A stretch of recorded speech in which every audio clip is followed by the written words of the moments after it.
Dallas from Minnesota. If for whatever reason Ric Flair leaves Jim Crockett Promotions / NWA and forms the Four Horsemen in the WWF, who could you see in this hypothetical Four Horsemen?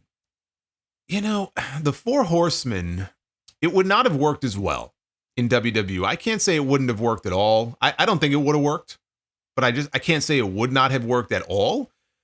It really was not a faction that would have fit well with WWF at that time. It really worked a lot better in the NWA.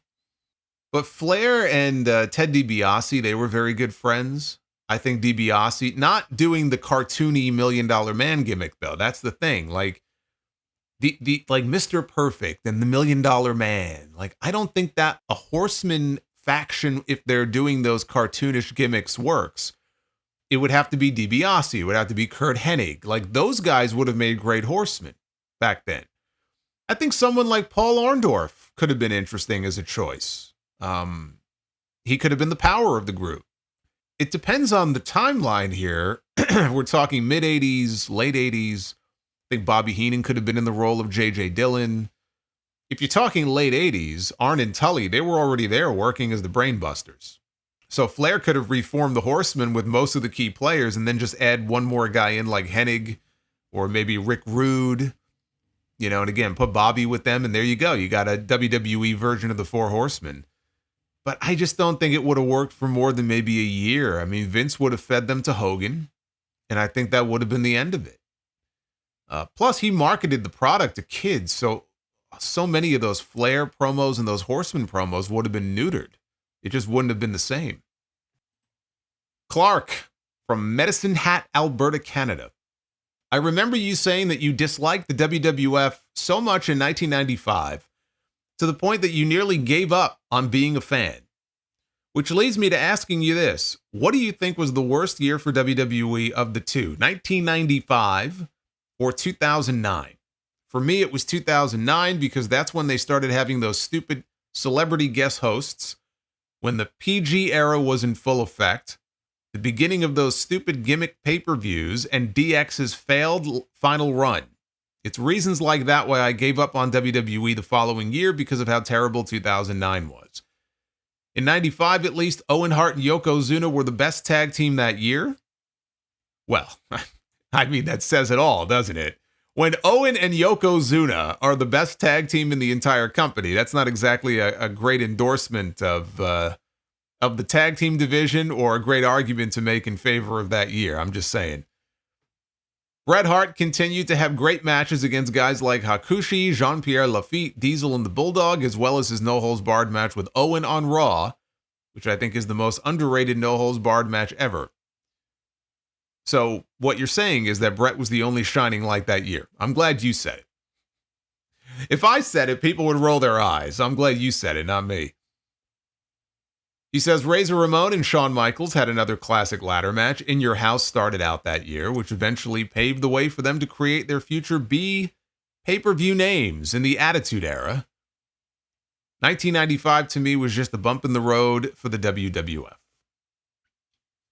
I'm not really sure why you would cite In Your House starting and then using some of the pay-per-view titles for Attitude Era shows. I'm not sure how that makes that a better year, but okay. Yes, look, 95 was a bump in the road year, but it was still dreadful. Doesn't make it any less horrific than it was in a lot of different ways. You mentioned, for example, PG being in full effect in 2009. If that was PG, then 95 was TVY7. Okay, 95 was the year where Vince McMahon dropped acid for the first time. And we ended up with a garbage man, a plumber, an evil dentist, a hog farmer, Aldo Montoya with a jockstrap on his face, Santa Claus, Mantar, half man, half tar, and what was the other one I was going to mention? Oh, Fatu. That's right. Fatu, the man who could make a difference. What difference did he make? Do I go take a piss right before or during his match? Because he was always at the bottom of the card. The company was ice cold. We had Bret Hart feuding with a pirate over a leather jacket. We had a year of Diesel as champion. That alone is enough to send a shiver up my spine. The Waylon Mercy gimmick, that could have been something cool, but Spivey was washed by that point. We had one of the worst King of the Ring tournaments ever that year. It gave us King Mabel. It gave us King Mabel and Diesel in the main event at SummerSlam. For all you people bitching and moaning about Solo Sikoa against Cody Rhodes and how it doesn't feel like a SummerSlam main event, you haven't felt pain until you've watched Diesel and Mabel lumbering around the ring. I don't want to hear it. Then we got one of the worst pay-per-views that I have ever seen. That October in Your House from Winnipeg with Diesel and Bulldog in the main event, a match so horrible that Vince McMahon literally threw down his headset in disgust when the show was over and stormed to the back. But we got some gems. I don't want to make it sound like it was a completely irredeemable year. We had some gems that year. We had mainly from Bret Hart and Shawn Michaels. As awful as that year was, imagine how much worse it would have been without Bret and Shawn. Bret actually had one of the worst WrestleMania matches of his life that year with Bob Backlund. But he had great matches with the British Bulldog, where Bret bled a gusher. That was the In Your House match in Hershey at the end of the year. Hakushi, and you mentioned Jean-Pierre Lafitte. That Bulldog match, by the way, I have to say it, that Bulldog match was even better than their Wembley Stadium match. He gave Kevin Nash one of the best matches of his life at Survivor Series. That Diesel heel turn was great. It was about 9 months too late, but it was great. Michaels against Jeff Jarrett in Nashville for the Intercontinental title. The Shawn Razor ladder match at SummerSlam was the only saving grace on that entire show. 1995 was worse. 1995 was worse. There was a lot that I did not like about 2009 also.